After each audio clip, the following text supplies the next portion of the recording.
దేవుని ప్రజలకు ప్రధాన ధ్యేయం ప్రభువునందు భయభక్తులు కలిగి జీవించుట. అయితే భక్తిలో 2 రకాలు ఉన్నాయి.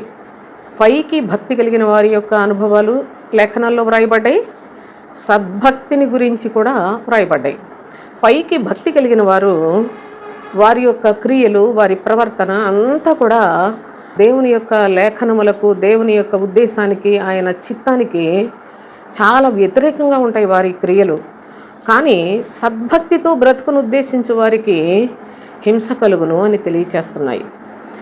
దేవుని యొక్క లేఖనములను మనఃపూర్వకముగా ఆశ్రయించి దేవుని యందు భయభక్తులు కలిగి ఉండి విశ్వాసముతో జీవించే వారి యొక్క అనుభవాలు ఎప్పుడు కూడా మరి చాలా ఇబ్బందులు, హింసలు, అవమానాలు, దూషణలు ఎదుర్కొనే పరిస్థితులే ఉంటాయి. మీరు అపోస్తులను చూడండి, వారి జీవితంలో నిత్యం వారి లోకంలో ఉన్నంత వరకు కూడా అదే పరిస్థితిలో వారు ప్రభు సాక్షులుగా జీవించారు.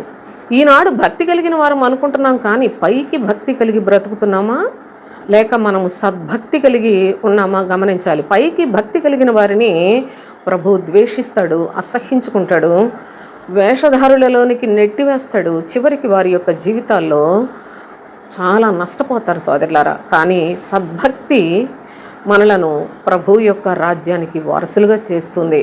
కనుక లోకంలో ఎలాగున మనం ఈ బాధలన్నీ ఎదుర్కోవాలి అని భయపడకండి.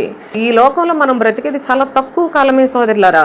ఈ తక్కువ కాలాన్ని చక్కగా సద్వినియోగించుకొని రాబోయే మహిమ కలిగిన రాజ్యంలో పౌరస్థితిని సంపాదించుకున్నట్లుగా మనము సద్భక్తి కలిగిన వారిగానే బ్రతుకుదాం.